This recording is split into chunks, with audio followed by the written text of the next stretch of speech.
Bon, mais écoutez, en tout cas, c'est un réel plaisir d'avoir ce soir le professeur Vincent Morel, qui est un habitué de notre établissement, qu'on connaît bien, avec qui on travaille depuis de nombreuses années. Et j'en regarde aussi mes autres collègues qui...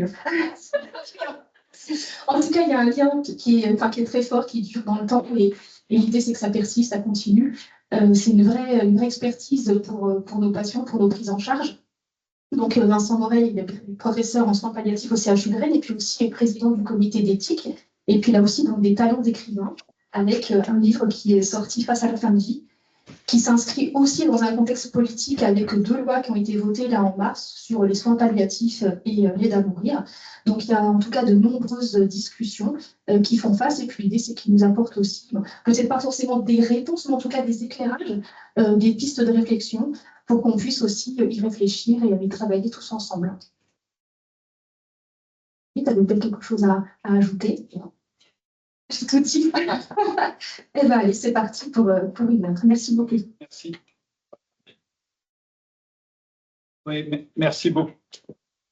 Merci beaucoup pour votre invitation. Non, c'est vrai que c'est pas parce que je passe tous les jours en vélo que j'ai l'impression d'être un peu ici souvent, et avec grand plaisir, mais voilà, je m'y retrouve énormément, aussi dans les pratiques. Je pense que si on a des liens forts, c'est que je dis toujours que il y a beaucoup plus, il y a énormément de points communs entre l'approche de la démarche palliative et l'approche en rééducation.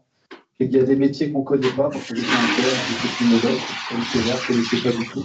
Et en fait, je trouve que c'est un super coup. Donc voilà, donc merci beaucoup pour l'invitation.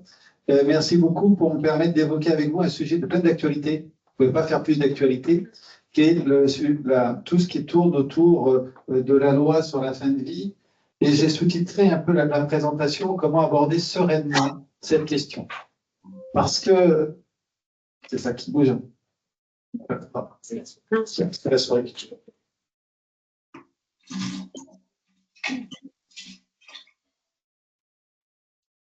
Là.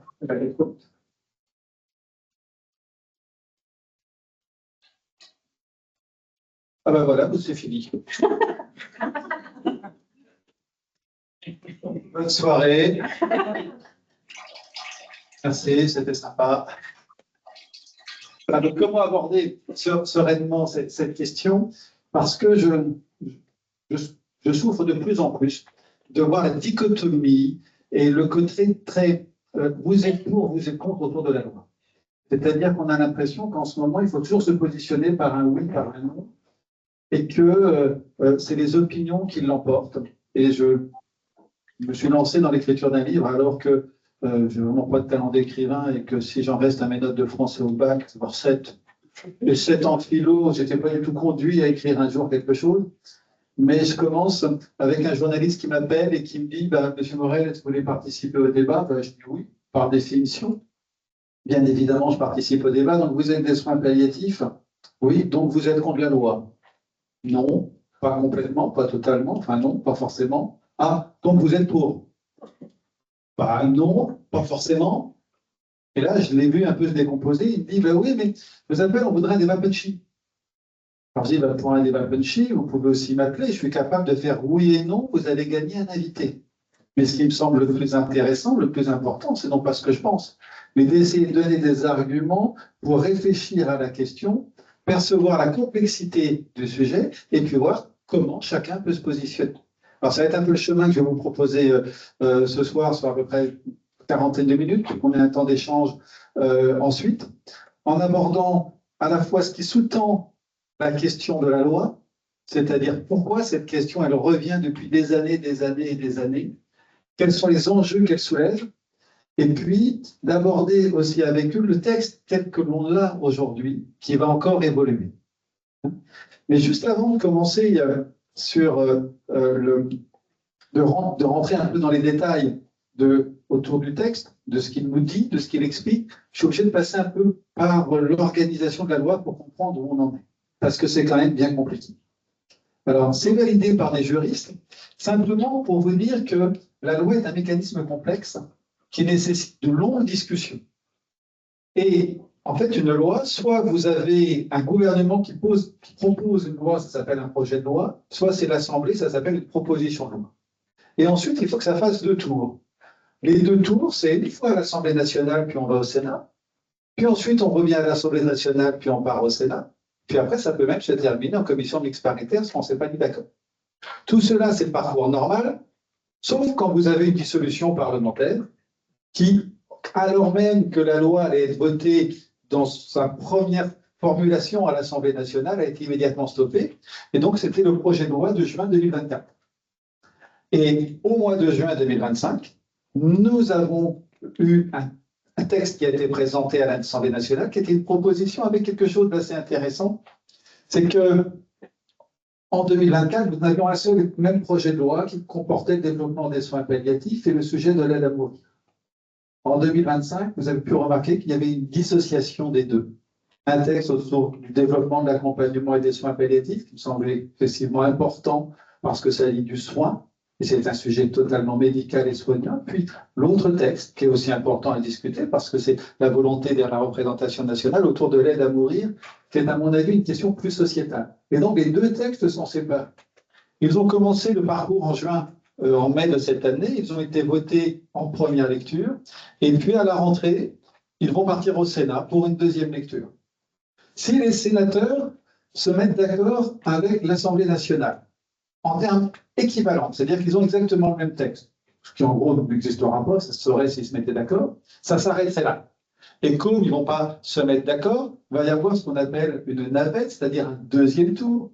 Le texte va repartir à l'Assemblée nationale, puis va repartir au Sénat. S'ils se mettent d'accord, dans n'importe quel moment, à ce moment-là, le texte est adopté. S'ils ne se mettent pas d'accord, ce qui est souvent le cas, en tout cas, ils ont du mal à se mettre d'accord sur tous les articles, ça, les chambres sont en désaccord et ça va partir à la commission mixte paritaire. Là, vous prenez 7 députés, 7 sénateurs, vous les enfermez, vous leur donnez ni à manger ni à boire et vous leur dites quand vous êtes mis d'accord, on ouvre les portes. Comme c'est des personnes qui ont faim, elles travaillent souvent déjà en amont pour que ça ne dure pas trop longtemps. Et à partir de là, on va dire qu'il y a un texte qui sort de la commission, qui revient devant l'Assemblée nationale et devant le Sénat, c'est quand même la 3e fois qu'ils vont en parler. Si les deux votent le texte, c'est bon. Si jamais il y a un désaccord sur le texte qui sort de la commission mixte paritaire, c'est l'Assemblée nationale qui l'emporte. Et après, on va dire que la loi est adoptée. Ce n'est pas fini. Il faut qu'elle soit promulguée par le président de la République et puis mise en application avec des décrets d'application. Et il faut aussi attendre, probablement, le Conseil constitutionnel, parce qu'on a du mal à imaginer que sur un sujet pareil, le Conseil constitutionnel ne soit pas saisi. Ce qui veut dire que là, nous sommes en juin 2025. Les titres que nous avons eus, ça a été l'euthanasie, l'aide à mourir a été dépénalisée en France. Moi, j'ai eu des premiers patients qui sont venus me dire la loi est votée. Et qu'est-ce que je suis obligé de leur répondre? Qu'à l'automne 2025, on va poursuivre la discussion, qu'il va être prolongé durant toute l'année 2026 probablement, et que j'ai du mal à imaginer que ça soit avant la fin de l'année 2026 que tout le processus soit mis en place et que nous ayons les décrets d'application. Peut-être même d'ailleurs que ça sera qu'en 2027. Alors, je vous expose ces éléments pour bien voir aussi que nous avons du temps pour réfléchir sur le texte, mais qu'il me paraît extrêmement important de commencer à réfléchir maintenant avant d'être simplement dans l'application du texte en lui-même. Mais il faut accompagner des patients et leur expliquer ce que c'est que le temps parlementaire. Il est long, ce temps parlementaire, et il est important. Alors, quand on regarde les textes, il y a des choses qui me paraissent extrêmement importantes à souligner. J'aimerais qu'on échange un peu dessus autour des points d'accord et des points de désaccord. Les points d'accord, j'en ai vu 5. Alors, a priori, on est tous pour refuser l'acharnement thérapeutique. Bon, si dans la pièce ou même en visio, il y en a qui veulent souffrir, qu'ils le disent. Normalement, ça n'existe pas. Le souhait de donner aux patients une place centrale dans les décisions qui concernent, ce n'est pas à vous que je vais en parler, on est tous d'accord. Alors, la nécessité de développer les soins palliatifs, c'est encore plus vrai. Ils ont même fait une loi exprès pour. C'est-à-dire que la loi sur le développement de l'accompagnement et des soins palliatifs a été votée à l'unanimité. On a même mis des budgets supplémentaires assez conséquents quand même, puisque c'est à la hauteur de 100 millions dès cette année, dans un moment où il y a quand même des contraintes budgétaires extrêmement importantes. Donc le développement des soins palliatifs, aucun problème. On est tous d'accord. Donc on va passer très vite. Et puis il y a un autre élément qui me semble essentiel dans ce débat, c'est notre subjectivité incontournable. C'est-à-dire que quand on parle de la fin de vie, on parle de soi. C'est la seule question, à mon avis, de société qui nous parle à nous-mêmes dans notre intimité, dans notre histoire. Je pourrais, avec vous, évoquer, par exemple, le sujet de la procréation médicalement assistée. N'ayant été absolument pas concerné, ayant eu la chance de ne pas être concerné par cette question, je dirais que je vous ferai un débat de type rive gauche de Paris, quoi, autour d'un thé, voilà, très intellectuel. Mais je ne serai pas touché dans mes tripes. Tandis que quand on aborde la question de la famille, on est touché dans ses tripes. Et donc, il va falloir faire avec nos émotions, essayer de passer à la réflexion, mais de toute façon, à un moment donné, les émotions vont revenir. Sénateur que j'avais rencontré un jour et qui m'avait dit, mais docteur Morel, comment est-ce que je ne pourrais pas être pour l'euthanasie quand je pense à tous mes frères d'armes qui sont morts dans d'atroces souffrances en Algérie? Qu'est-ce que vous voulez répondre? Et cet homme, avec une émotion non feinte, m'expliquait comment il était en difficulté avec sa fille qui était infirmière, qui était totalement opposée à l'euthanasie. Et quand vous regardez tous les hommes politiques ou femmes politiques, elles racontent tous leur histoire. Firmin Lebaudot a raconté l'histoire avec sa mère, Madame Rousseau, Sandrine Rousseau a raconté son histoire. Falorni, un peu moins, un tout petit peu, quand on remonte il y a quelques années. Et donc, ça veut dire que cette histoire, elle touche les hommes politiques. Donc, on va dire qu'ils votent avec leur réflexion, ils votent beaucoup avec leur émotion, avec leur histoire personnelle. Et ça, au plus haut degré de l'État. Et quand je dis au plus haut degré de l'État, je vous ai montré tout à l'heure que la loi était promulguée par le président de la République. Et ainsi, on sait que sur la loi de 2016, quand c'était François Hollande, il était hors de question pour lui de dépénaliser l'euthanasie pour une histoire de son histoire personnelle. Et que le rapport de notre président de la République à la fin de vie est un rapport singulier, que le rapport à la vieillesse est aussi, sans rentrer dans les détails, un rapport singulier. Hein, quand on pense à la vieillesse, à la vulnérabilité, ben, il a ce qu'il vit. Et si bien qu'on peut observer que dans le champ politique, la question sur la fin de vie n'a pas émergé sur le premier quinquennat. Il n'émerge que dans le deuxième quinquennat. Mais pourquoi émerge-t-il dans le deuxième quinquennat? On verra peut-être rapidement tout à l'heure. C'est qu'en 2021, Falorni, dans le cadre d'une niche parlementaire, a fait voter un premier article qui dépénalisait l'euthanasie. Ça veut dire que déjà en 2021, il y avait une majorité de l'Assemblée nationale qui était favorable à dépénaliser l'euthanasie. Une niche parlementaire, ça s'arrête à minuit. Sauf que, pour lui, il a pris conscience que le Parlement allait modifier la loi et qu'il a préféré reprendre la main un tout petit peu, le mettre dans son programme et faire un projet de loi il y a 1 an et demi maintenant.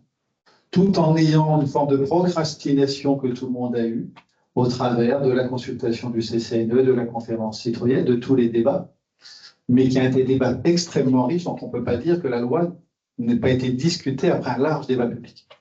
Donc ça, c'est les points de convergence. La subjectivité, elle est essentielle parce que ça veut dire que même moi, je ne peux pas être objectif. Je peux essayer de l'être, mais je ne le suis pas. Et personne ne l'est. Et ça veut dire aussi qu'à partir du moment où ça touche la singularité d'une personne, eh bien, il est essentiel de pouvoir entendre ce que chacun peut dire. Et j'ai du mal que, en tant que soignant, nous ne soyons pas dans une position d'écoute, y compris d'éléments avec lesquels nous serions en désaccord. Mais que, par définition, une histoire personnelle se respecte et que donc la discussion autour de la fin de vie, même si elle mobilise des éléments ou des idées qui ne sont pas nôtres, doit nécessiter une discussion respectueuse. Alors après, ce qui va m'intéresser, ça va être de regarder les points sur lesquels on n'est pas d'accord. Alors, histoire d'être pédagogique, il y en a 5 aussi. Il y a les mots. Nous ne parlons pas des mêmes, nous ne mettons pas la même chose derrière les mêmes mots. Dans la pièce, tout le monde est pour mourir dans la dignité. On est d'accord? Aucun problème. Je fais ça en cours aux étudiants parce qu'on me donne plus de 30 minutes. Je leur dis, une fois que vous avez dit que vous étiez pour mourir dans la dignité, vous allez définir la dignité. Et là, on s'aperçoit qu'on passe beaucoup de temps à définir la dignité, entre une dignité qui serait intrinsèque, les hommes sont dignes parce qu'ils sont hommes, une dignité qui serait liée à la définition des droits de l'homme, ou alors de dire que la dignité est quelque chose d'individuel, que l'on peut soi-même évaluer en fonction de ses propres critères. Vous voyez que c'est totalement différent. Et une fois qu'on aborde le sentiment, la dignité, qu'en est-il du sentiment de dignité, par exemple? Là, ça devient compliqué. Et cette question de sémantique, elle apparaît dans la loi lorsqu'on évoque la notion d'aide à mourir, qui est très mal définie. La loi ne définit pas ce que c'est que l'aide à mourir. La loi va définir les modalités de mise en œuvre de l'aide à mourir, sous le format de soit l'assistance au suicide, c'est-à-dire la personne qui fait le geste elle-même, avec une exception d'euthanasie pour la personne qui physiquement ne serait pas capable de faire le geste lui-même. C'est pour ça qu'on propose aussi écho aux patients que vous pouvez rencontrer, qui, à mon avis, seraient peut-être les seuls qui, à un moment donné, physiquement, ne pourraient pas réaliser le geste eux-mêmes et qui nécessiteraient l'intervention d'un tiers, qui à ce moment-là, soit un médecin, soit une infirmière. Mais l'accès à l'aide à mourir a quelque chose d'assez spécifique, c'est que le législateur n'a pas défini l'aide à mourir, il en a défini les modalités de mise en œuvre. Alors, l'attention, autre point, c'est l'attention entre la valorisation individuelle et l'attention à la dimension collective. C'est ce qu'on observe, en fait, quand on écoute les débats. Moi, c'est point de tension. C'est-à-dire, le CCNE parle de la valorisation individuelle qui définirait pour lui-même la personne, qui définirait pour elle-même le contour de son destin personnel. Moi, je. Et l'attention à la dimension collective, c'est-à-dire comment on peut, dans un même pas, être attentif aux plus fragiles, aux plus vulnérables. Deux petits exemples. A priori, on pourrait entendre qu'une société accepte ou légitime l'assistance au suicide. Et que dans certaines situations bien singulières, ça soit légitime. Pas. Mais comment, dans un même élan, on peut conduire une politique de prévention du suicide? Et il faut être vigilant à ça.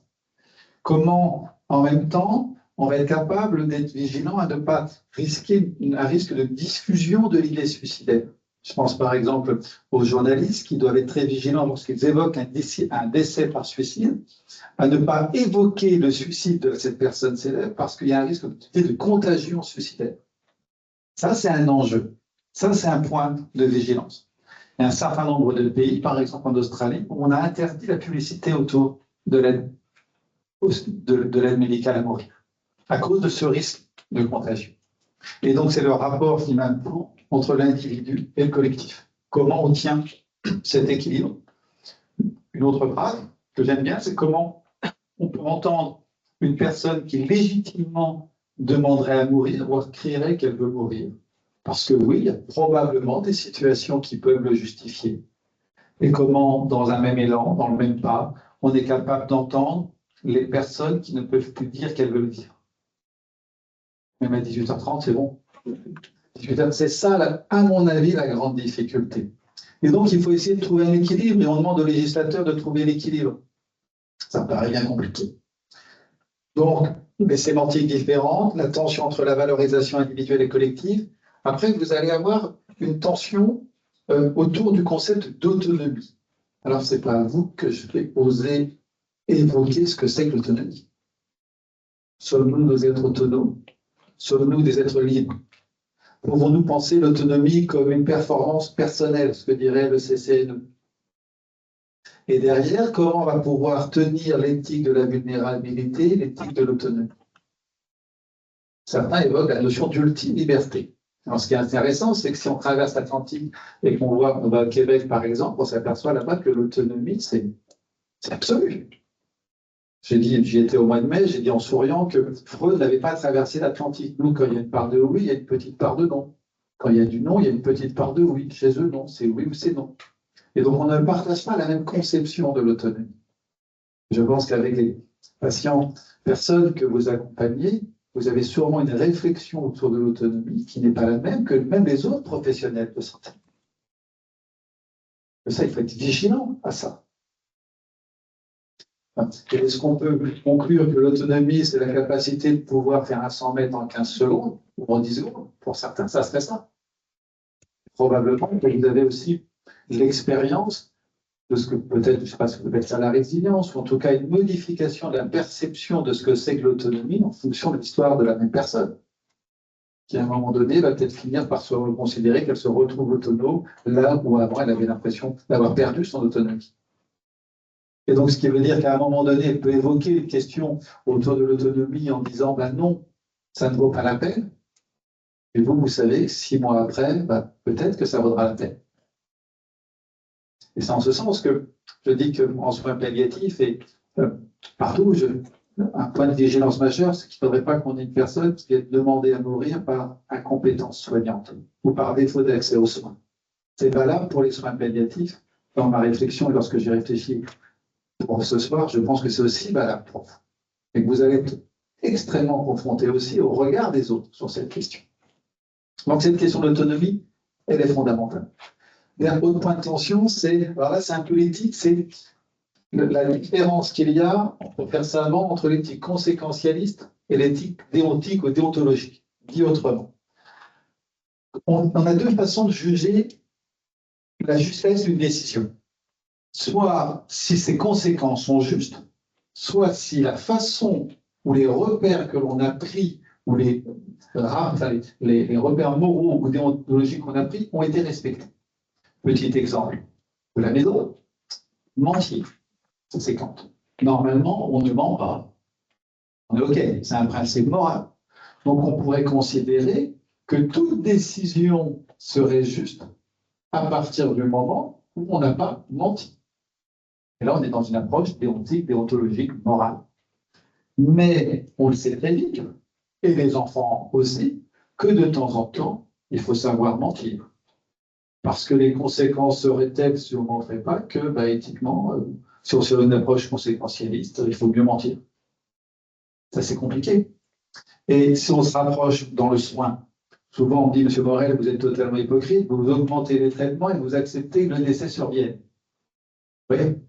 Donc, quelle différence y a-t-il entre votre démarche hypocrite d'accepter d'augmenter les traitements, voire de faire une sédation profonde et continue et d'attendre que le décès survienne, avec un geste qui intentionnellement provoquait le décès? Si on est dans une approche conséquentialiste, on considère que le meilleur état des choses fut peut-être que la personne soit décédée, il n'y a effectivement aucune différence. Si on est dans une approche plutôt déontologique, il y a une différence entre faire un geste qui accepte que le décès survienne et faire un geste qui provoque le décès, c'est toute la question de l'intention. C'est quelque chose d'assez subtil et qui est un vrai point de tension et qui est très difficile à faire comprendre à des personnes qui ne sont pas soignants. On rappelle avoir une grande discussion avec Alain Kess sur cette question. Et on a réussi à se comprendre que lorsqu'il a compris, je ne pouvais pas lui expliquer. Mais qu'il a vu la différence. Et donc, c'est pour ça qu'on discute beaucoup. Mais parce que l'approche déontologique ou l'approche conséquentialiste, les deux sont justes.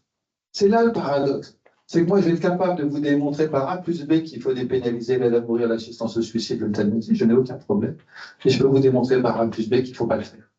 Tout simplement, je ne vais pas mobiliser les mêmes repères. Et c'est comme si, à un moment donné, vous mettiez deux équipes à jouer au foot, une avec les pieds, l'autre avec les mains. Ça, on ne va pas se comprendre. Et je n'ai pas à dire qu'il y a une démonstration qui est plus juste que l'autre. Il y a une démonstration avec laquelle je suis peut-être plus en accord qu'une autre. Et peut-être que c'est aussi selon les circonstances. Y compris sur un dernier point de tension, qui est la fonction de la médecine. Pourquoi est-ce qu'on demande aux médecins de faire le geste? Pourquoi est-ce que c'est une question médicale?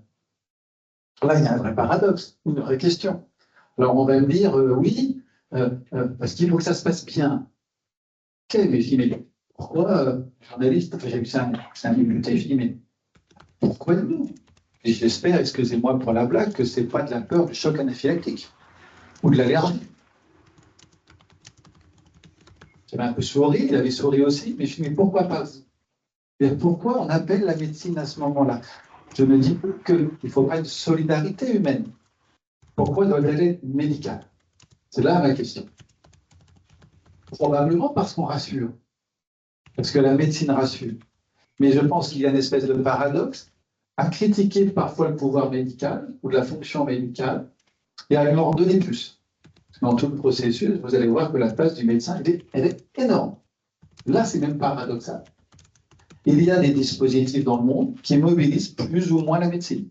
Si on est sur l'assistance au suicide, c'est la personne qui le fait elle-même. Si on est dans l'Oregon, par exemple, le médecin va faire l'expertise, il va faire la prescription, il ne va pas faire la mise en œuvre.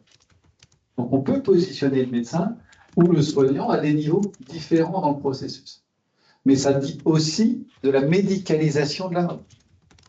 Et dans la décision, moi je l'ai dit, pareil, une politique, il n'y a pas très longtemps, je me dis, mais il y a quand même un paradoxe, c'est que vous ne voulez pas en faire un geste médical et vous confiez simplement le médecin. Et vous dites que les médecins ont trop de pouvoir et vous leur donnez cette décision. Pourquoi est-ce que dans la réunion collégiale, il n'y a pas des représentants d'usagers, il n'y a pas des juristes? Ce qui se fait en Autriche, où le notaire est mobilisé aussi pour évaluer la capacité de la personne à décider. Donc cette question médicale, elle est essentielle. Très clairement, on rassure. Hein. Il faut le docteur. Donc vous voyez bien que sur ces points de convergence et ces points de divergence, moi je préfère largement qu'on en débatte.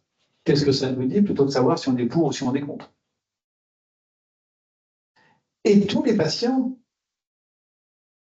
vont être traversés par ces points de tension et ces points de convergence. Et ce qui est intéressant, c'est que quand on discute avec des personnes, certains vont dire, mais oui, moi je veux parce que mon père a vécu ça. Combien de fois j'ai entendu ça? C'est la subjectivité. Parce que ma vie ne vaut pas la peine d'être vécue parce que je ne peux plus faire telle ou telle chose. C'est son rapport à la dignité, à l'autonomie. Donc j'ai du mal à imaginer qu'il y ait tellement d'autres points de tension. Alors, bon là, rapidement, c'était pour la différence, mais je ne vais pas avoir le temps, les points de divergence. L'autre élément, c'est qu'il me semble que dans le débat, on court aussi après une espèce d'idéalisation de la mort. Alors, on a la mort médicalisée, institutionnalisée, spécialisée, on la confie aux soins palliatifs, c'est même un danger. La mort maîtrisée. Et puis maintenant, j'ai l'impression qu'on a une mort que j'appelle aseptisée, rapide et endormie, une mort qu'on ne saurait voir. J'aime bien le CCNE, c'est une mort pressée comme une urgence à mourir. C'est notre façon de vouloir mourir. Mais ce n'est qu'un modèle, on court après. Et ça fait quand même des milliers d'années qu'on court après qu'on est déçu. Donc une de mes réflexions, c'est qu'on a demandé un peu de temps en temps à la religion de s'en occuper. Bon, c'est terrible, hein, on meurt toujours. Après, on a demandé à la médecine de s'en occuper, après la révolution de la réanimation. Ah ouais, mais on meurt toujours. Et là, je me demande si en demandant à la loi, on ne se dit pas qu'on va y arriver. On verra ce qu'on dira de nous dans 30 ou dans 40 ans. Hein, mais ça dit de ça. On ne peut pas non plus évoquer cette question sans réfléchir un peu à qu'est-ce que c'est qu'un patient qui demande à mourir ou pourquoi on peut demander à mourir. Alors, je passe sur cette diapositive là que j'avais rajoutée qui montre que d'abord, quand un malade dit « je veux mourir », il ne demande pas forcément à ce qu'on accélère le décès. Ça peut d'abord être tout simplement l'expression, l'idée qu'il accepte sa mort, ou simplement l'espoir que la fin de vie arrive. Pas plus. On peut anticiper le bordel. Parfois, un patient dit « je veux mourir ». En gros, bah oui, si la mort arrive, j'ai l'habitude de répondre que je n'ai pas le numéro de téléphone de là-haut, donc je ne sais pas quand est-ce que ça va arriver, mais c'est parler de la mort, c'est pas vouloir l'anticiper. Parfois, on va se retrouver avec des patients qui vont vouloir anticiper leur mort, c'est-à-dire qu'ils vont être dans une demande de mourir ou d'accélération, ce qui n'est pas la même chose. Mais vous voyez qu'il ne faudrait pas avoir une espèce d'accélération de la pensée en disant il a dit qu'il voulait mourir, donc il a fait une demande d'aide à mourir. Et donc, on va le rentrer dans le protocole. Non, il demande simplement peut-être à ce qu'on évoque la situation. Alors quand on regarde pourquoi les personnes demandent à mourir, on voit le fait de souffrir. Alors je vous avais mis en violet, ce sont les facteurs associés qui ont été repris dans la littérature. Alors en 2024, on a repris tous les articles qui traitaient des demandes à mourir pour voir les éléments qui étaient associés. Donc on a la douleur physique, bah oui, la souffrance psychologique, la dépression, la perte d'espoir, la perte de la qualité de vie, la souffrance existentielle, le fait de ne pas être écouté, le refus de l'acharnement thérapeutique. Et puis, ce qui me semble aussi, ça peut être la peur anticipée. La peur d'avoir mal, la peur de ne pas être écouté, la peur de l'acharnement thérapeutique, la peur de perdre sa qualité de vie. Il me semble que dans ces premiers éléments, on est assez dans une approche quand même très soignante. Le fait d'être déprimé augmente par 4 le risque de faire une demande de mort anticipée. C'est pas anodin. Peut-être qu'on peut aussi être vigilant à ces éléments-là. Et puis, pour certains, c'est différent. Ça va être la volonté de maîtrise, de faire état de son ultime liberté, la peur de mal vieillir, de mal mourir, et donc j'ai envie de dire d'être une charge, quelque chose de plus personnel, de plus existentiel, de plus philosophique, qui, à mon avis, ne relève pas forcément de la réponse médicale, voire peut-être pas du tout. en particulier quand vous avez des personnes qui expriment le manque d'un soutien social. Et quand vous regardez au niveau du Canada, par exemple, là j'ai repris les données de 2020, les dernières données du Canada, on voit bien, alors ne regardez pas entre le vert et le mauve, ça ne change rien, mais vous voyez 96% des personnes au Canada qui demandent l'assistance, qui ont bénéficié, c'est ceux qui ont bénéficié. C'est par une perte de sang, ils n'arrivent plus à faire des activités significatives. Ils ont la perte de capacité d'accomplir les activités de la vie quotidienne, la perte de dignité. Le contrôle inadéquat de la douleur, c'est quand même un patient sur deux, ou l'inquiétude sur le sujet.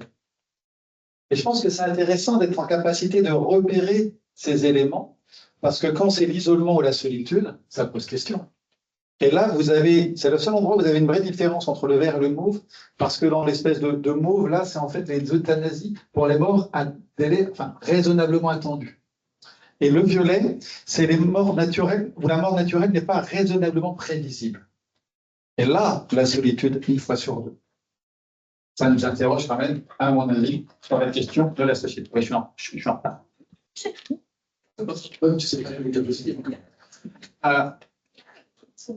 Derrière, un petit chiffre. Si on a 2000 patients, on voit qu'il y en a 200 qui vont un jour dire « I wish to have some death », je veux mourir. 1 sur 10, ça a été fait dans une unité de soins palliatifs. 1 sur 2, c'est de parler de la mort. 1 sur 2, on anticipe. Et puis en gros, ce qui m'intéresse, c'est de voir que sur ceux qui persistent, il y a 3% de personnes, donc 3% des demandes de mort qui persistent. C'est-à-dire, en gros, 0,3% des patients font des demandes de mort anticipée qui persistent. Et reconnaissons-le, pour certains, pour des raisons légitimes. Nous avons des angles morts dans nos prises en charge. Est-ce que pour autant il faut modifier la loi? Je ne sais pas. C'est le législateur qui va le dire. Mais qu'on a des situations de fin de vie qui sont qui restent encore extrêmement difficiles en termes de souffrance, en termes de conditions de vie, en termes existentiels. Donc oui, reconnaissons que les soins palliatifs ne permettent pas de couvrir tous les champs. Est-ce qu'il faut aller plus loin? C'est autre chose. Alors, le contexte a changé. Je vous ai parlé de la loi Falorni. Ce qui a également changé dans le contexte, c'est l'environnement international. Pendant très longtemps, il n'y avait que quelques pays qui avaient dépénalisé l'euthanasie.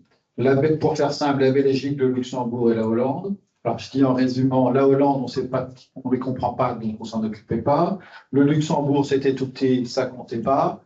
La Belgique, c'était nos amis belges. On était très désobligeants avec eux. Et puis depuis, il y a eu des changements.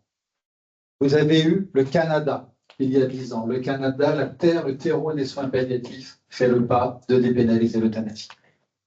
Vous avez eu récemment l'Autriche, l'Espagne, père catholique, qui dépénalise l'assistance au suicide ou l'euthanasie.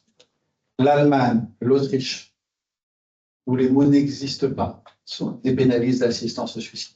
Et là, depuis la semaine dernière, si vous avez suivi tout ce qu'il faut, l'Angleterre, qui vient de le faire, là, je l'ai rajouté tout à l'heure. Alors, reconnaissons néanmoins que ça ne représente que 5% de la population et que c'est que les pays occidentaux. Et ça dit aussi d'une philosophie et d'une façon de penser. Dans les pays méditerranéens, Maghreb, c'est inconcevable. Pays musulmans, c'est totalement inconcevable. Et on a des situations complexes et impensées que, effectivement, le CCNE déplore l'application insuffisante de la loi. Mais un autre élément, me semble-t-il, qui a été vraiment une bascule, ça a été le dernier avis du CCNE. En fait, le CCNE a donné 2 avis, un avis en 2016 et un avis en 2026. Et l'avis de 2016, il a essayé de peser l'autonomie, la notion d'autonomie et la notion de solidarité vis-à-vis des personnes les plus vulnérables. Et il a dit en 2016, au nom de ces 2 critères, il ne faut pas modifier la loi. En 2023, le CCNE a changé. Au nom de ces 2 mêmes critères, il a dit qu'il y avait une voie pour une application éthique d'une aide active à mourir à certaines conditions strictes. Donc le CCNE a évolué dans sa pensée. Il n'aime pas le CCNE quand on lui dit qu'il a changé d'avis. On a le droit de changer d'avis, parce que la réflexion change. Mais ça dit aussi de notre rapport collectif à cette notion d'autonomie, à cette notion de solidarité. Le changement de la vie du CCNE était un changement extrêmement important. Et puis après, vous avez par exemple le panel citoyen qui a repris ces éléments-là à 75%. Et aujourd'hui, on est beaucoup aussi autour de la notion de liberté, d'ultime liberté. Le choix, c'est ma vie, l'émission, c'est mon choix. Donc je pense que ça s'inscrit finalement dans une modification dans une évolution de la société. Et l'évolution de la société, elle va trouver aussi un écho dans la loi. La loi, on a l'habitude, la loi de 2002, c'est la loi Kouchner, la place de l'autonomie du patient. 2005, c'est la loi Leonetti, qui est une loi qui nous dit comment faire. C'est une loi éthique, profondément éthique. En 2016, on a eu une amélioration, enfin une modification un peu de la loi Leonetti, puis surtout l'introduction de la sédation profonde et continue à la demande du malade, qui est la première fois où le législateur a dit à un docteur ce qu'il devait faire dans certaines circonstances. Juste ce qu'on appelle les posologies midazolales. Et donc, on avait une loi qui devenait une loi, ce qu'on peut dire, normative, prescriptive, et qui n'est pas une loi réflexive. Et puis, là, on se retrouve avec des éléments d'une loi qui va être prescriptive sous certaines conditions. Donc là, je vous évoque un tout petit peu où on en est. Ça va bouger. Ce qu'il faut savoir, c'est que c'est le texte que je vous présente là, ça va être le texte presque qui peut être le plus large possible, le plus ouvert ou libéral possible. Le Sénat va revenir en arrière et puis après, ils vont discuter entre eux. Toujours est-il que pour l'instant, il faut être majeur, de nationalité française. Il faut être atteint d'une affection grave et incurable, quelle qu'en soit la cause. On est bien aussi dans le champ du handicap, qui engage le pronostic vital, alors en phase avancée ou en phase terminale. La grande question, c'était de savoir quand. Alors, à un moment donné, ça devait être moyen terme, parce que la sédation profonde, c'était court terme. Oui, mais comment on définit moyen terme? On n'en sait rien. Comment on définit court terme? Non plus. Alors, ils vont nous pondre un truc. En phase avancée au terminal, on ne savait pas comment le définir, alors c'est la HAS qui propose, caractérisé par l'entrée dans un processus irréversible, marqué par l'aggravation de l'état de santé de la personne qui affecte sa qualité de vie. Néanmoins, ce qu'il faut entendre dans ces critères, c'est que, est-ce qu'on va se situer dans une loi qui, dans certaines conditions, permettent de façon presque exceptionnelle à ce qu'une personne puisse demander l'aide à mourir? Ou alors, est-ce qu'on s'inscrit dans une loi qui offrirait un droit inconditionnel à ce droit à mourir, un droit à créance, presque sans critère? Là, c'est un amendement qui a été voté qui vise à restreindre le critère. À la sortie, la proposition de Falorni était une proposition beaucoup plus large, puisque c'était, quelle qu'en soit la cause, qui engage le pronostic vital en phase avancée au terminal. Il n'y avait pas d'explication. On sent la volonté du législateur là d'arriver à restreindre un peu le critère. Et puis on voit la restriction du critère dans la phrase suivante. Il faut qu'il présente une souffrance physique ou psychologique constante. Ça a été rajouté. Et plus loin, c'est marqué qu'une souffrance psychologique seule ne peut en aucun cas permettre de bénéficier de l'aide à mourir. Alors, comme vous avez bien lu, vous avez bien vu que là, c'était marqué « ou » et qu'après, on disait qu'une souffrance constante. Bon, ils vont corriger parce qu'ils ne vont pas pouvoir garder le « ou », en fait, elle est contradictoire. Mais c'est bien ça, c'est bien la dernière phrase qu'il faut retenir, c'est l'idée d'arriver à contenir. Si vous étiez au Canada, au départ, ils avaient cette idée de contenir, c'est-à-dire de dire que dans une situation exceptionnelle, on puisse ouvrir un nouveau droit d'accès. Et puis le Canada s'est trouvé confronté, dans ces discussions, et porté par deux éléments que nous n'avons pas forcément. D'abord, une vision très large de l'autonomie. Et puis, ils sont portés, nous, on a liberté, égalité, fraternité, en haut de la Constitution, d'un texte. Le Canada, ils ont le principe de non-discrimination au regard des peuples promis. Donc, tout ce qui serait discriminatoire ne tient pas dans la loi. Et résultat, en ayant comme deux principes fondamentaux l'autonomie et la non-discrimination, tous les critères qu'ils ont pu mettre pour restreindre la loi sont tombés au fur et à mesure. Et aujourd'hui, ils sont quasiment dans un droit inconditionnel à l'accès à l'aide à mourir. Et vous voyez bien qu'on n'est plus du tout dans le même périmètre de quelque chose qui serait répondre à une situation singulière ou ouvrir un droit A. Alors attention, on est bien quand même dans le titre de la loi sur un droit à l'aide à mourir, un droit créance, que le législateur essaye de restreindre. Et c'est pour ça que dans toutes les discussions, il y a des échanges sur les risques d'extension. Et pour preuve, c'est que quand on regarde un peu les discussions, on voit qu'il y a eu des amendements qui ont été rejetés sur l'élargissement mineur, sur les malades psychiatriques, sur les demandes anticipées. Au Canada, on peut faire des demandes anticipées. Mais au Canada et en France, vous savez, quand vous avez une personne de confiance, la personne de confiance ne décide pas. Au Canada, la personne de confiance va décider. Donc, à un moment donné, dans ma notion d'autonomie et de liberté et de dignité, je considère que si j'ai une démence, alors le jour où je pourrais plus reconnaître tel ou tel enfant, je devrais pouvoir bénéficier de l'assistance à mourir.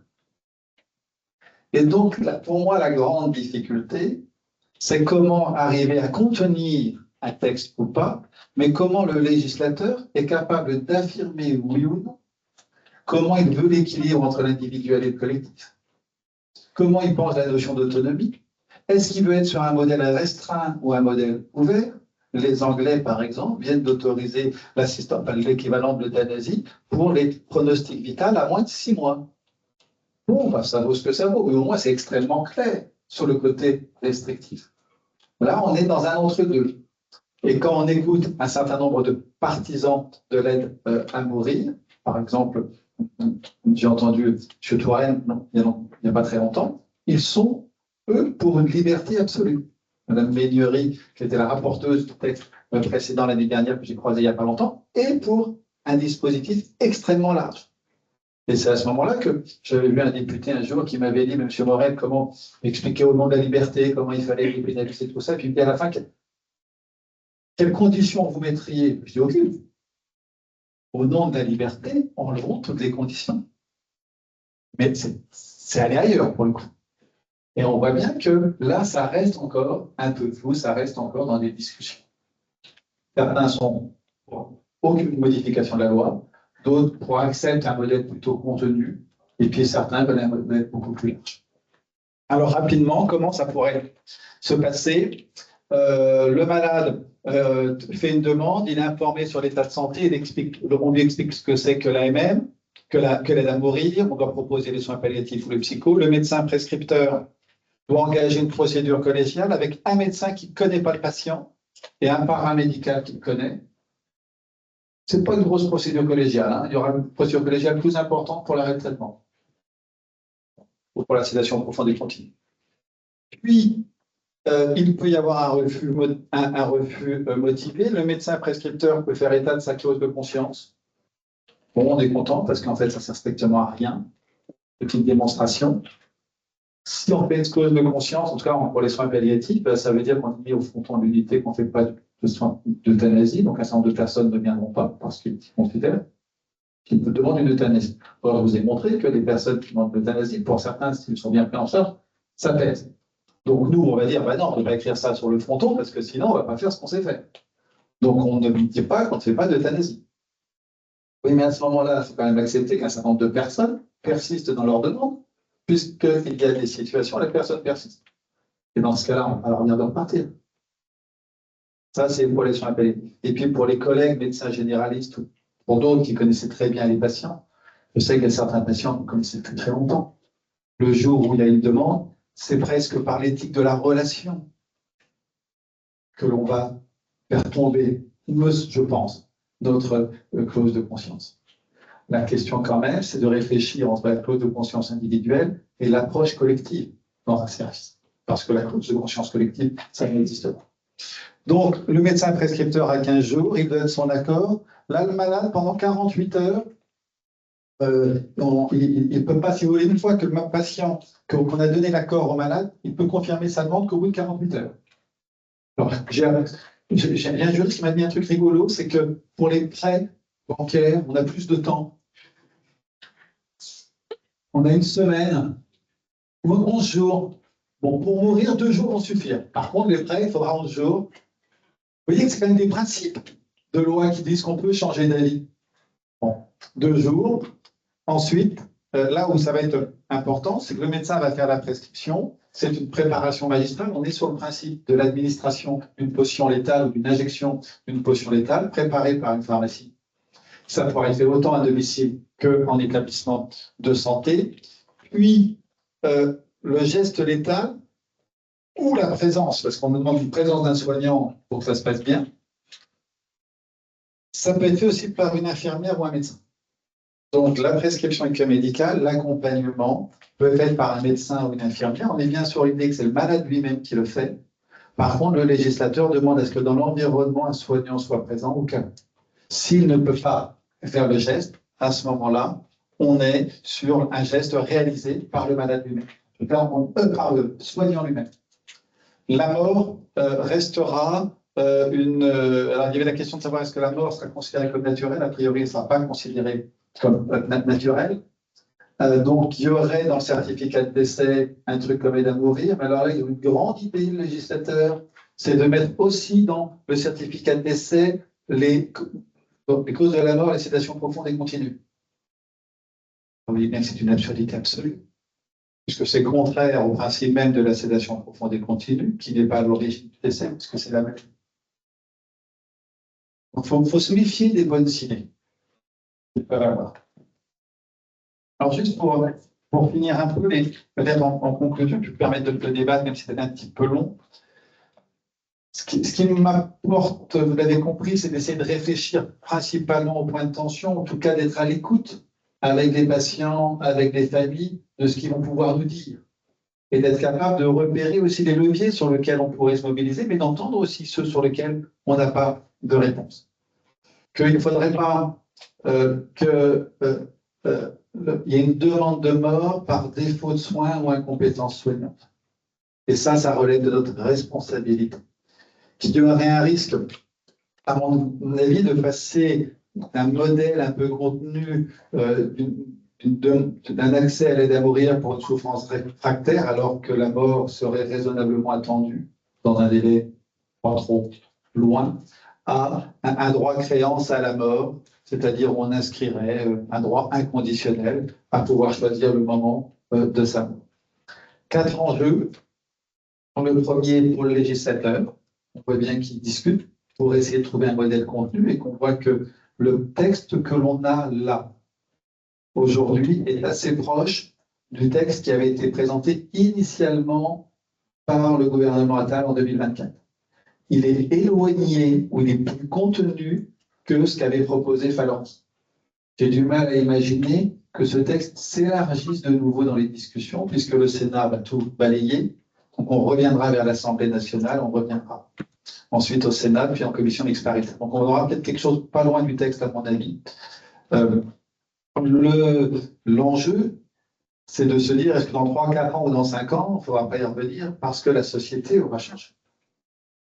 Et que c'est ça, à mon avis, la question. Je ne suis pas sûr, je crois que le législateur, il ne précède pas la société. En tout cas, notre société occidentale, elle vise vers la liberté. Ce qui est intéressant dans le débat, d'ailleurs, c'est que il n'y avait pas eu grand-chose de nouveau dans le débat sur les 15 derniers jours où, justement, vous avez pu voir les tribunes autour du champ du handicap. Et que là, c'est le seul élément nouveau qui se soit positionné, c'est le regard porté sur le handicap. Le validisme, que je connaissais moins, mais qui, à mon avis, on a mis pendant 1 an et demi, c'était exactement les mêmes sujets, les mêmes propos. Et là, il y a quelque chose autour du handicap qui était important. Pour les patients, pas de demande par défaut. Alors, pour nous, pour les soignants, l'enjeu, me semble-t-il, ça va être d'arriver à construire ce que j'appelle un chemin éthique, en essayant d'être respectueux des libertés respectives, de la nôtre, de ne pas pouvoir faire, mais aussi de la liberté du malade de pouvoir accéder à un droit qui existera. Et comment on pourra aussi penser ce chemin, non pas individuellement, mais collectivement. Quand on va au Canada, j'ai la chance d'y aller souvent au Québec, on voit comment les équipes construisent un chemin ensemble, mais pas un chemin individuel. C'est-à-dire comment on peut soutenir des collègues, comment on peut soutenir des équipes, tout en étant à l'écoute d'un droit qui sera ouvert. Et puis, pour le citoyen, moi, je crains une déception, mais je l'ai exprimé en introduction, mais je terminer par ça. C'est-à-dire que la formule de Pascal sur du bouquin Guérir la mort, je l'aimais bien, mais l'éditeur, il n'a pas voulu. C'est lui le chef. Hein. C'est-à-dire qu'on pense pouvoir guérir la mort, on pense pouvoir la maîtriser, on pense pouvoir. Et puis en fait, être rassuré, je ne suis pas sûr qu'on soit tellement rassuré parce qu'elle arrive. Donc on essaie de se protéger comme on peut. C'est peut-être un élément supplémentaire. Donc voilà, c'est un peu plus long, mais je voulais reprendre avec vous quelques réflexions autour du débat pour penser la question.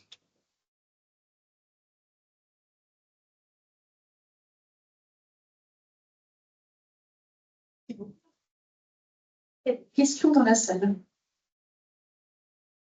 Des réflexions. Ou des réflexions?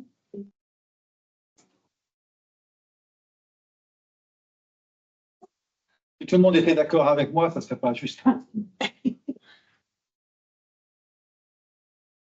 Pourquoi est-ce que les pathologies psychiatriques ont été retoquées? Parce qu'il y a aussi des gens qui sont bien suivis, pour lesquels les traitements ne fonctionnent pas et qui sont en grande souffrance aussi. J'ai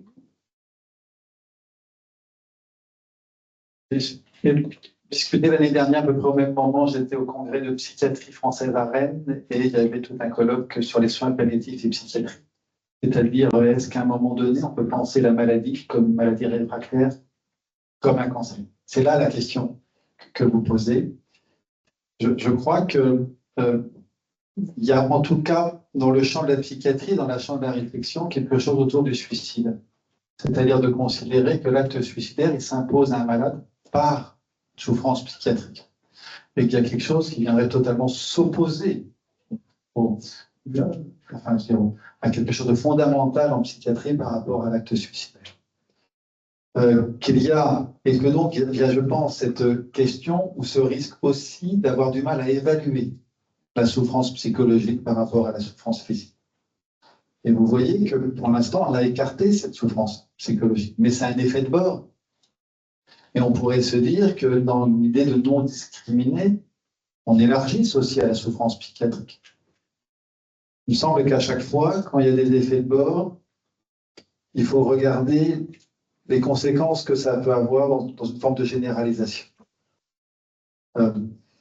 Et que le champ de la psychiatrie est assez compliqué, donc ça a été très discuté. En Belgique, ils ont ouvert au champ de la psychiatrie les maladies réfractaires, mais ils l'ont ouvert au bout de 5 ou 10 ans simplement.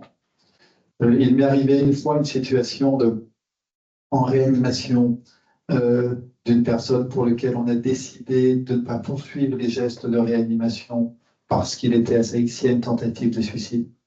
Donc on a considéré que nous étions dans une situation réfractaire. C'est plus facile à penser, malheureusement, pour des maladies comme le cancer. Donc aujourd'hui, je crois que c'est un point de vigilance de ne pas être engagé sur le champ de la psychiatrie. Je crois aussi par une grande difficulté d'évaluation et une grande peur qui me paraît assez légitime devant cette difficulté d'évaluer, à un moment donné, de dire oui par excès. Mais vous trouverez néanmoins forcément une situation individuelle pour laquelle on dirait que c'est légitime. La grande question de la loi, c'est est-ce qu'elle peut tout couvrir? C'est-à-dire que, je disais tout à l'heure, entendre les personnes qui peuvent, comment tenir l'équilibre d'entendre les personnes qui peuvent crier qu'elles veulent mourir et celles qui n'arrivent pas à dire qu'elles veulent encore vivre. Quand vous déplacez un curseur, vous pourriez dire que vous ne faites que l'étendre à droite et à gauche. Moi, je pense que le curseur, il y a de la translation. Et que quand il y a de la translation dans le curseur, il y avait des personnes qui avant été protégées qui le seront probablement moins. Donc c'est la vraie question de est-ce que la loi peut tout couvrir? La deuxième question, c'est est-ce que on peut répondre ou est-ce qu'on doit répondre à toutes les situations? Il faut dire qu'à un moment donné, on ne peut pas répondre. Et puis, il y a aussi des situations qui, à mon avis, peuvent parfaitement avoir des réponses dans la loi actuelle. Il y a plein de situations de personnes chez qui on arrêterait les traitements à leur demande qui les maintiennent en vie, qui décéderaient. Mais aujourd'hui, il y a encore beaucoup d'acharnement thérapeutique. Et l'écoute de la personne, elle n'est pas au cœur toujours de la préoccupation. Donc voilà, je ne suis pas législateur. On a le bon rôle, mais on n'a pas à voter. Hein. Il y a d'autres questions? Oui, une question sur comment le Conseil de l'Ordre se positionne par rapport au serment d'Hippocrate, parce qu'il me semble qu'il y avait quand même une ligne Est-ce sur... que l'entourage proche, familial, pourrait un jour avoir un avis sur les mourir ou que ça resterait juste soit médical, soit personnel? Vaste question. Alors, dans le droit français, j'ai du mal, il y a un avis direct. Mais quand on écoute des patients, combien disent « Oh, j'en ai marre de faire subir telle chose à mon entourage. » Vous voyez? Et donc, je pense que il y a quelque chose, moi, qui m'interroge profondément, c'est que l'ouverture de ce droit, si on pense qu'il ne concernait que les personnes qui mentent, c'est faux. Elle va obliger tout le monde à se positionner par rapport à telle ou telle chose. Et que je crois que l'influence de l'entourage, il pourra être dans le processus à un moment donné, mais il pourrait aussi être très en amont. Et c'est presque l'influence de la société sur le regard qu'elle peut porter. Je pense en particulier sur le champ du handicap. Si on était au Canada, oui, au Canada, l'entourage peut décider à la place d'un malade lorsque le malade n'est plus en capacité de décider. Même sans personne de confiance, si vous êtes marié, votre époux ou votre épouse ne peut plus s'exprimer, c'est vous qui allez décider à sa place. Donc à ce moment-là, l'entourage a un accès direct. En France, ça ne sera qu'indirect. Mais vous voyez que ma réflexion, elle se déporte du simple moment où on discuterait de l'aide à mourir. Pour moi, ça va plus loin.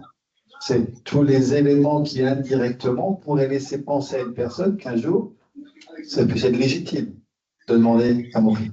J'ai vu au Canada des personnes demander à mourir parce qu'elles coûtaient cher à leurs enfants. Et dans un principe d'autonomie, c'est presque accepté. Et j'aime beaucoup une philosophe qui était à Rennes, qui s'appelle Agatha Zielinski, qui nous invite à réfléchir sur le sentiment de dignité. C'est-à-dire qu'il y a, on sait qu'il y a des regards qui visent à nier la dignité de l'autre. Et je sais qu'il y a des regards et des actions qui visent à la soutenir. Ça aussi, à mon avis, c'est les éléments de l'environnement. Tout en étant à l'écoute de personnes qui, légitimement, parfaitement autonomes, demanderaient à mourir. Et derrière, vous avez aussi les tensions dans les familles. C'est-à-dire que vous avez des familles qui ne sont pas d'accord avec ce qui va être réalisé. Ça promet de belles discussions dimanche. Je ne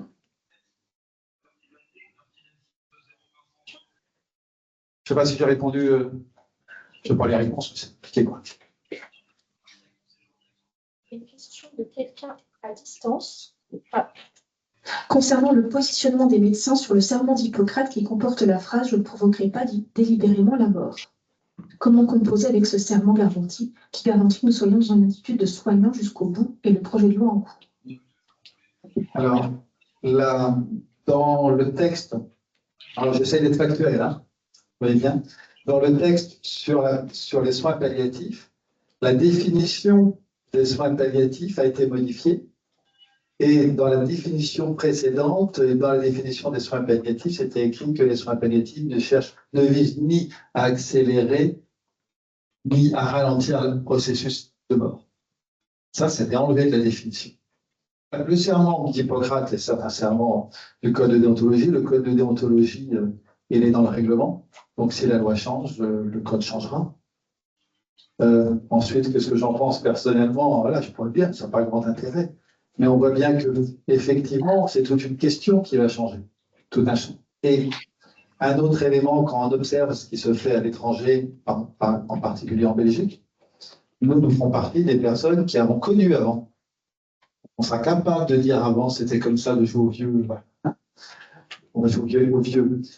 Mais là, pour la première fois l'année prochaine, je vais faire cours à des étudiants qui vont rentrer en première année de médecine en leur disant que ça va probablement être possible.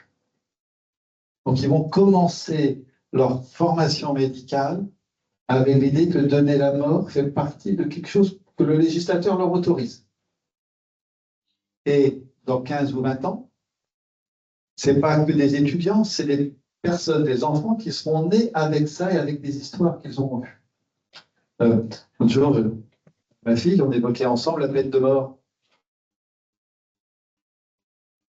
Vous verrez peut-être une personne aujourd'hui revenir sur l'idée qu'il va couper des têtes à la santé. Donc, le Conseil d'État a dit que c'était un changement anthropologique, une rupture anthropologique. Alors, attention, lorsque le Conseil d'État dit que c'est une rupture anthropologique, il nous donne un fait. Je n'ai pas à dire si c'est bien ou si c'est pas bien. Mais on peut quand même dire que c'est une rupture anthropologique. C'est la première fois en France où on donne l'autorisation à une personne de tuer un autre. Sauf, avant, les deux seules autorisations, c'était l'état de guerre et c'était la légitime défense. La légitime défense, dans aucun des cas, c'est à la demande de l'outre quand même, dans une situation. Donc, on a la rupture anthropologique qui va modifier énormément les choses. Moi, ce que j'ai du mal à entendre dans les débats, c'est de ne pas assumer ça. Voilà, c'est une rupture, on l'assume. Bien ou pas bien, je ne sais pas. Si on dit que c'est une fonction médicale, on modifie la fonction médicale. Et donc, on nous demandera de modifier le serment d'Hippocrate. Alors, bien sûr, il y a cette liberté de conscience, mais j'essaie de montrer combien elle était fragile.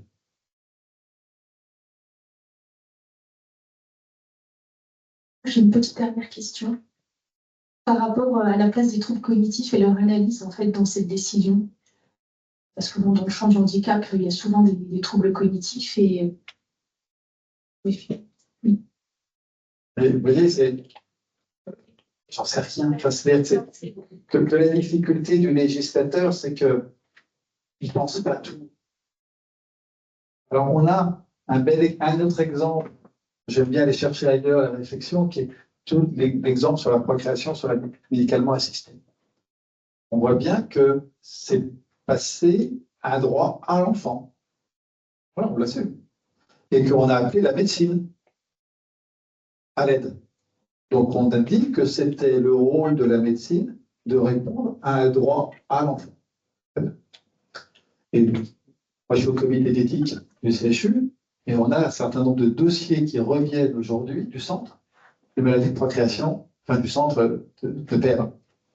L'autre jour, j'étais avec Mme Mignori, qui a voté, qui a soutenu le texte. Je dis, madame, est-ce que vous parlez d'un truc? Je dis, sous le sceau de la confidentialité, je dis, vous, le législateur, vous nous dites quoi? Qu'est-ce qu'on doit faire? Parce que c'est vous qui avez voté la loi. Je dis, ah ouais, on y a bien pensé, vous ne pensez pas que ça allait être si vite. Je dis, mais attendez, c'est rien par rapport aux autres questions qui vont être posées. Et donc, on va forcément se retrouver face à des difficultés que les législateurs n'ont pas pensé. Et derrière, c'est comment essayer de garder un équilibre et une écoute respectueuse de chacun, et un peu comme pour la loi Leonetti, d'essayer de comprendre les principes de la loi. Et effectivement, le principe de la loi, il va être aussi dans l'écriture de savoir si on est sur quelque chose d'inconditionnel ou pas. Ça, c'est important de voir vers où on va s'orienter. Mais ça, il faut lire les débats, il faut lire tout ça. Sur les troubles cognitifs, on est bien sur tout ce qui va être des demandes anticipées, l'évaluation de la capacité d'autonomie. Et vous allez trouver sans difficulté des situations qui, en faisant jouer l'émotion, vont dire que la décision que vous avez prise est inacceptable. L'émotion est mauvaise conseillère. Et pourtant, elle est là. Donc, ça va être le bordel.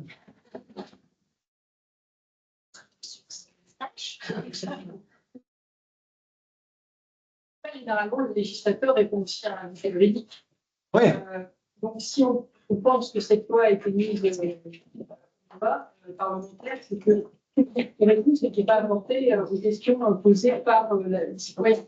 Après, quelle qu'elle soit, et là-dessus, elles sont très larges, la loi est aussi interprétable, c'est aussi la base de la loi. C'est la base. Alors, sur le vous avez raison, Mme Amélie. Sur le vide juridique, il y a quand même une l'interprétation de Badinter, qui est excellent, parce qu'il nous dit qu'en France, l'assistance au suicide n'est pas réprimée. Puisque le suicide n'est pas un acte réprimé, on a le droit de se suicider. Avant, si on se suicidait, on était brûlé après, donc on ne peut pas se rater quand même. Donc le suicide est une liberté. C'est maintenant que vous parlez de la thérapeutique. Oui. Là, le problème, il est là aussi, c'est qu'on est face patient, quel qu'il soit, face à des médecins, quels qu'ils soient, et qui ont aussi leur propre vision de la chose. Et des fois, il y a un véritable débat, une opposition qui peut exister. Et est-ce que le législateur, dans ce cas-là, n'est pas là pour aider aussi à essayer d'aider un peu tout le monde et à éclairer ce Justement, le législateur, il va être là. Ce qui va être intéressant, c'est de voir le juge. Parce que on va demander au juge ensuite. Et c'est la jurisprudence qui va être intéressante à creuser. Et là où parfois je souris oui et non, c'est que quand on voit dans l'affaire Vincent Lambert, on a demandé à 3-4 médecins, on nous demande à 3-4, à prendre 5, 6 de prendre des décisions, les juges ils sont mis au moins à 80, si on les prend tous. Donc je crois que c'est pas de dire qu'effectivement, je pense qu'il y a probablement des zones à couvrir qui ne sont pas couvertes. La grande question, c'est comment? Est-ce qu'on arrive à rester que dans ces zones-là ou est-ce qu'on s'étend un peu plus? Et qu'il me semble que le législateur, j'aurais préféré qu'il mette d'abord les curseurs sur la notion d'autonomie, l'approche éthique choisie, la place de la médecine, la notion entre l'individu et le collectif, qu'il lise ces curseurs et qu'il dise voilà, j'ai mis les curseurs là, là, là et là et j'arrive à ce modèle. Le sentiment aussi que le débat, pour avancer, a besoin d'une question un peu plus. Ah bah là, ouais, et là, en fait, on fait souvent l'inverse. Voilà, on va vers le modèle et on dit le modèle répond de cette façon aux questions. Et après, on redescend. Quoi. Non, mais on va en parler en ce moment. Hein. Donc, une dernière question. Ouais. Régulièrement. Une dernière question d'une personne à distance sur que pense la loi à venir des familles qui réclament la mort d'un proche sans capacité d'exprimer ses volontés parce que la fin de vie est trop longue. C'est un homicide. La loi est extrêmement claire. Ça sera un meurtre pour un homicide. C'est-à-dire que là, le droit français, je pense, il ne bougera pas à considérer, le droit français ne bougera pas à considérer que quand un malade ne peut pas prendre une décision, il nous revient au médecin de prendre la décision qui nous paraît la plus opportune. Mais ce qui veut dire aussi, c'est que aujourd'hui, on avait un modèle qui s'imposait à nous, dans lequel finalement, aux familles qui voulaient, il fallait déroger à deux choses. Un, à l'euthanasie qui n'était pas possible, et deux, au fait qu'ils pouvaient demander à la place des malades. Quand le droit, si ce nouveau droit arrive en place, il faudra plus déroger qu'à une seule chose. Le faire alors qu'il ne peut pas demander, puisque la famille me dira, mais si, il nous a dit qu'il voulait. Il nous a dit qu'il voulait. Et donc, on va avoir à déroger, on n'aura plus à déroger qu'à une seule chose, c'est oui, peut-être qu'il vous a dit, mais il ne nous l'a pas dit à nous. Et là, ça va être... on va falloir qu'on apprenne à faire. Merci beaucoup. Une dernière phrase, Vincent, pour conclure. Ce soir, une piste pour réfléchir, non? Non, le courage, non, les facile. Le souhait, quand même, c'est... Voilà. Je me méfie beaucoup de ceux qui savent sur la question, parce que la chance, j'ai allé beaucoup au Canada, et puis, vous savez, on a des groupes de discussion, parfois WhatsApp, des machins, où tout le monde se lâche. Moi, j'écoute souvent, je m'énerve parfois, mais je réponds rarement. Et puis un jour, il y avait des critiques très véhémentes sur le dispositif canadien, sur ceux qui au Canada faisaient l'euthanasie. Puis moi, j'ai dit personne, des vrais amis que je connais qui en ont fait. Et je n'ai pas pu m'empêcher de dire, n'oubliez jamais, je ne connais personne qui veuille le mal. Ça existe. Mais que je ne connais pas un soignant qui veuille le mal d'un patient. Donc nos collègues, y compris en France, qui pensent qu'il faut modifier la loi, ils visent aussi au bien. Les collègues canadiens, ils visent au bien. On peut avoir des approches différentes. Alors, mon Dieu, restons respectueux. Donc voilà, c'était cette notion de respect qui guide.